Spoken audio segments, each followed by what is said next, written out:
1,000 feet, your destination will be on the right. Say that we're pulling into the firehouse in Pflugerville to meet up with Rod to give him the house key and the garage door opener and the mailbox key. Well, you just said it, so we don't need to say it again. Rod didn't want to meet us Your at destination is on his the right. location. He was scared that we were going to hurt him, which we weren't. I don't know where to park. That's the car entrance. You're in front of the... Yeah, I got you.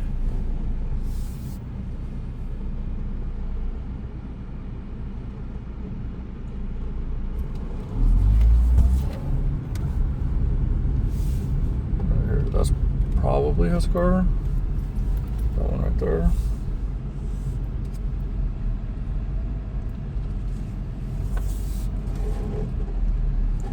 We have arrived at the firehouse.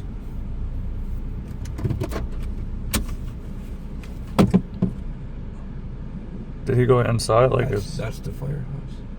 Yeah, that's part of it. That's the firehouse, and then behind us is the garage.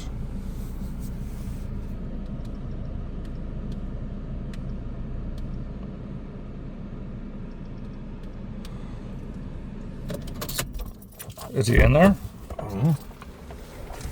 Find out in a minute.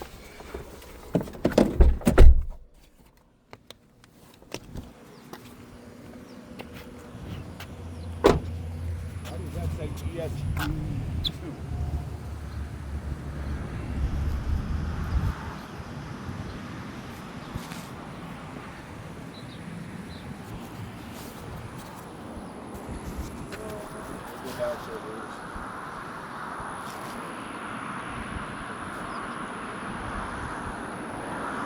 I think that's him. Where? Right there. That's her right there. Yeah.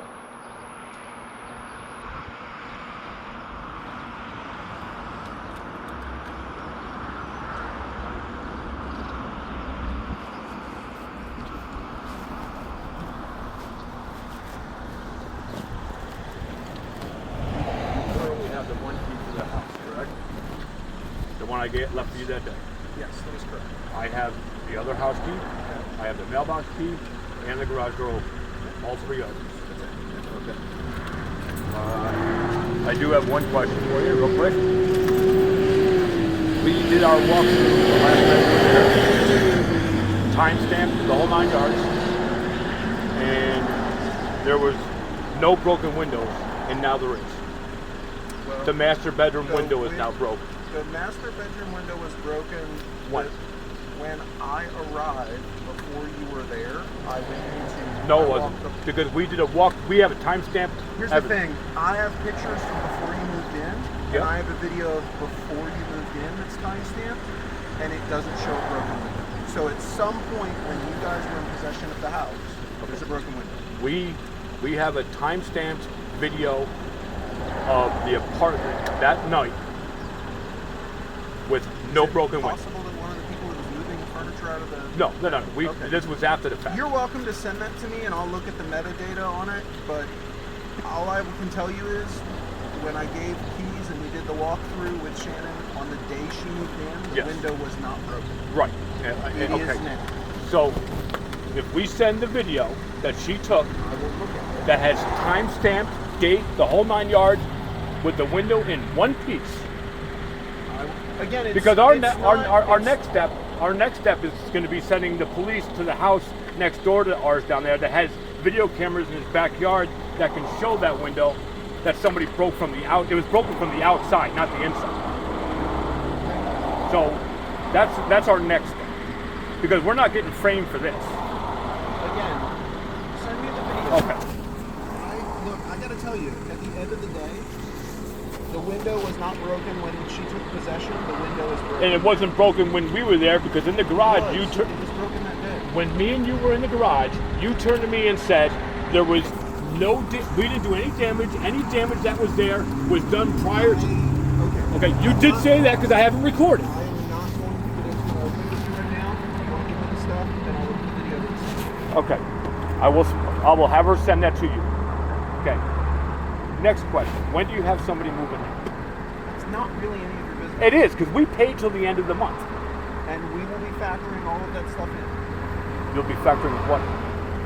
I'm going to do a final walkthrough. I'm going to assess any damages. I'm going to take into account the rent that was already paid until the date it was paid through. We're getting estimates on the things that need to be fixed, some of which are obviously not your fault, some of which are. The things that are your fault, you will be charged for. Okay, can you tell me what Not you're yet, charging me because for? I haven't done the final walkthrough yet. I don't do that until you no longer have access to the house. Here's your access. There's I will be Oh, walking I'm it. sorry. Hold on one second. I will be walking it probably this House key weekend and mailbox key. this weekend or early next week. No later than, I would say, probably Tuesday at the latest. And then I have to sit down and look at everything. I've got to look at the lease contract. Because if you go back and read your lease contract, it says if you are moving out early, which you guys did, that you have to give a 60-day notice, and there's a penalty fee. Now, Okay. I am talking to the owner about that. Obviously, there's a situation here. Again, I don't have a horse in the race, so I don't care. I am doing Okay. what the owner wants to do, and I'm going to sit down with her and have that conversation. Because we've been trying to contact and talk with her. She and doesn't want to talk to you. She wants everything through you. Yes. Okay. Yeah. That's fine. I'm asking anything from here on is between me and you. Please. That's fine. We will be civil. Yeah, Okay? that's fine. But please don't contact Shannon any longer. Contact me, and we'll deal with whatever. I will say this to you very clearly. Shannon has, during this whole move-out process, has told me 2 different stories on 2 different occasions about 2 different things. And I don't really want to get into it because it doesn't really matter. But she hasn't been truthful with me. She just told me, I'll give you one example. She just told me the other day, and I have the text message, where she says, I even put the electricity back in my name. No, she didn't, because 2 days before that, she sent me a text that said, I can't put it back in my name, because then they'll turn off the electricity where she currently lives, Okay. which I understood, and the owner put the electricity in her name. It is currently now in the owner's name, and has been since the day that she told me she couldn't get it off, she couldn't get it turned back on in her name. Okay. But she I then will look lied to me after I will that. look into that. So here's the way that this works. It's just like when I got divorced.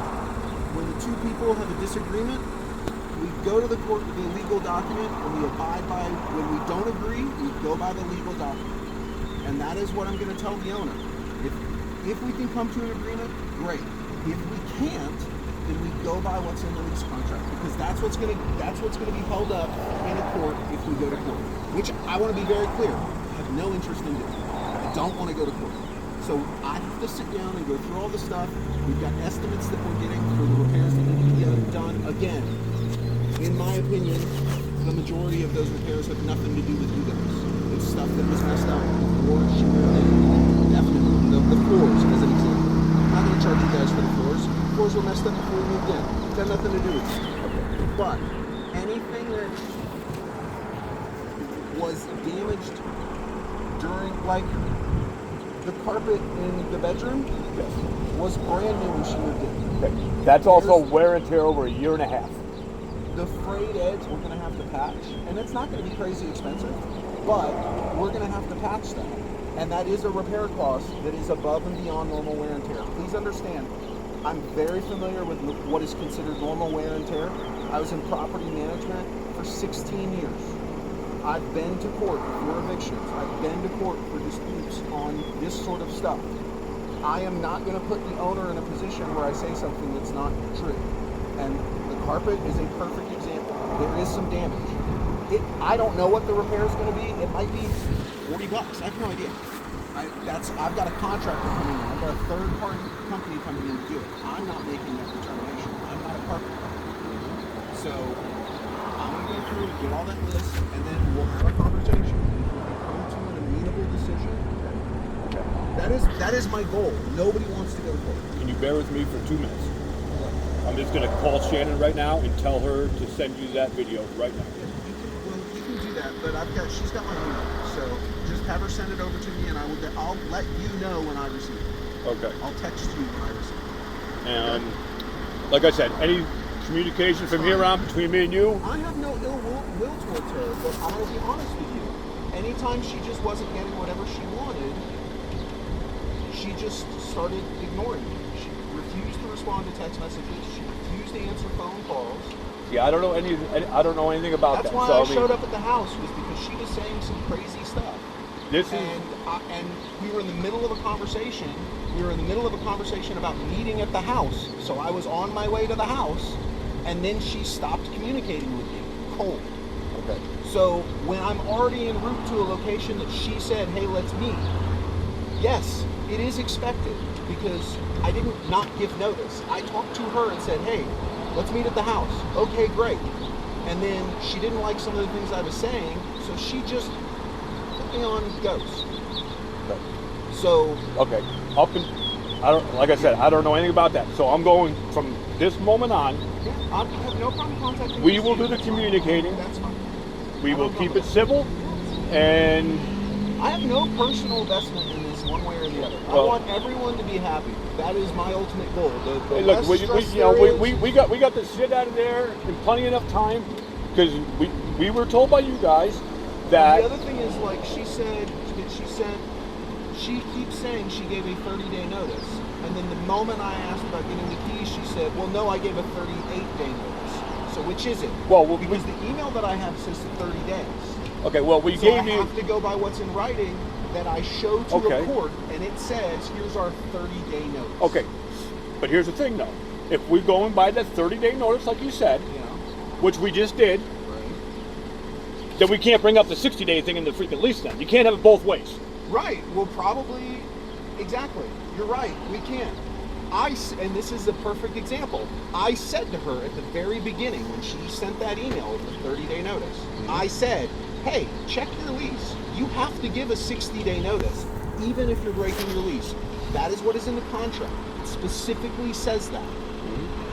And then she just started ignoring me because she didn't like my answer. And then she just steamrolled forward. I have dozens of texts and emails where I say to her, I need you to respond to what I have said. You are responsible for a 60-day notice. I have said that the entire time. She has chosen to just not communicate with me about that in any way, shape, or form. At no point is there any email or text message from me to her saying a 30-day notice is okay. In fact, the opposite. You are required to give a 60-day notice has been said over and over and over to her. Okay. But as of right this minute, though, now You've we're going turned by in it- we're no. going by that 30-day. You've turned in the keys, but that doesn't release you from the legally binding lease contract that you have signed. But you guys also The said way that it works is when someone else moves into that apartment, if it is before the 60-day notice, let's assume for a moment I move someone in at 45 days into a 60-day notice that you have given, right? Because you moved out early. And so at 45 days, I get someone moved in. The additional 15 days, that would need to be reimbursed to you legally. It would, because you can't charge two different entities, two different people for rent on the same location. So if I get someone moved in before the 60-day notice period is over, you would be entitled to a refund for the prorated days. Absolutely. That is the law, that is fair, that is legal. If we go to court, the judge is going to be pissed at her because I am going to pull up every text and every email that I sent saying 60-day notice, and I'm going to show him, her, flat out ignoring it. And he's going to go, why didn't you respond to this? Your lease contract says 60 days, your landlord said 60 days, and you turned in a 30-day notice and moved out early. What makes her think that she can just do that? You either abide by the contract that you signed or you didn't. She has not. Okay, correct. So legally, she is in the wrong. I don't want to go to court. It's a slam dunk. I'm going to win. Okay, correct me if I'm wrong. Okay, correct me if I'm wrong. Absolutely. You guys also said that if you guys could rent the place without losing money, that it would be fine with that notice that we gave. Yes, at that time, that was true.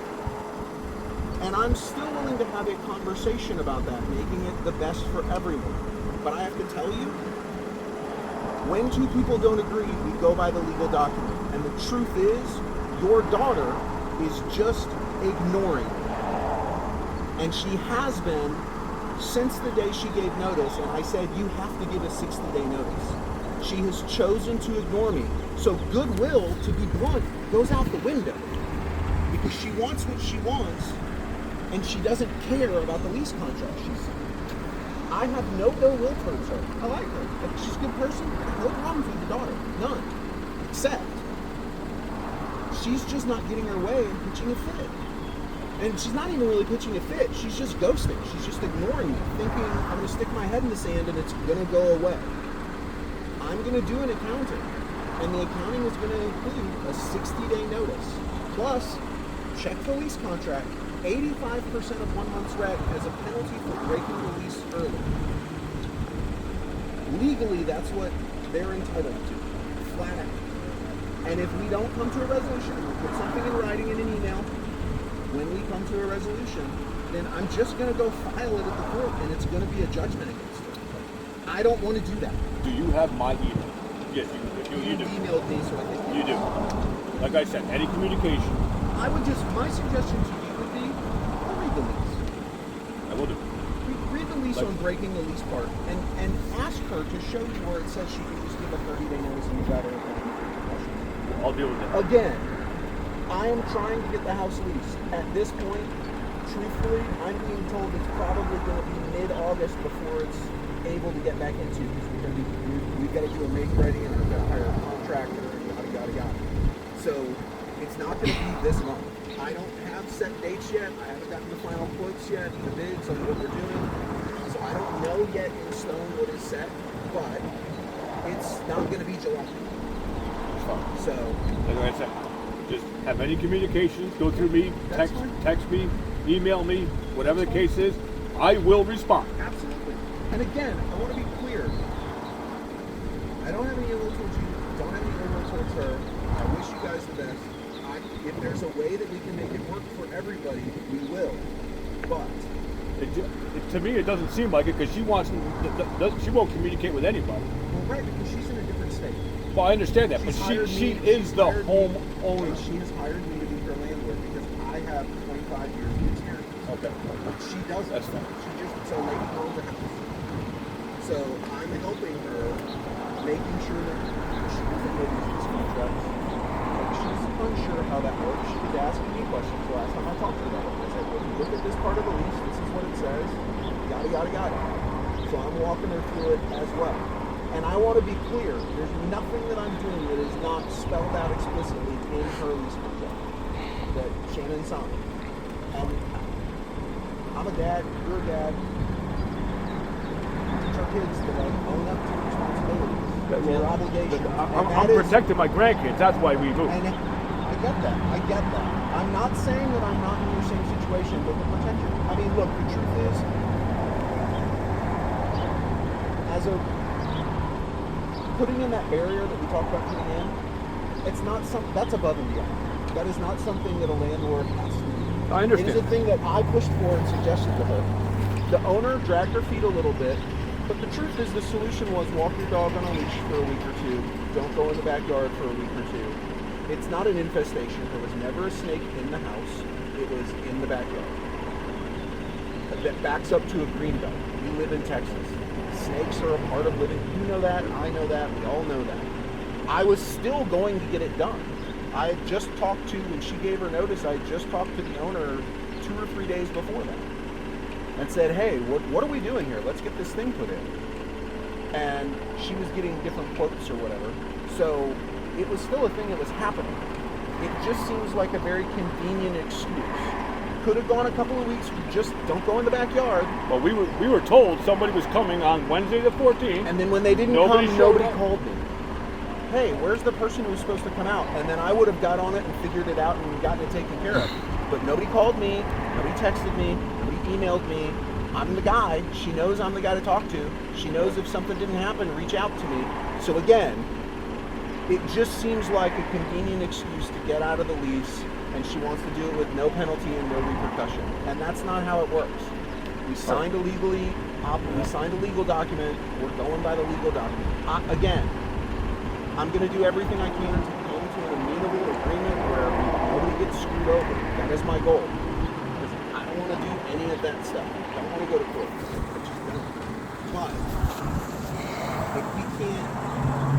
She just can't. You just can't ignore it, and you can't get those. Like I said, you contact me, I always have touch with you.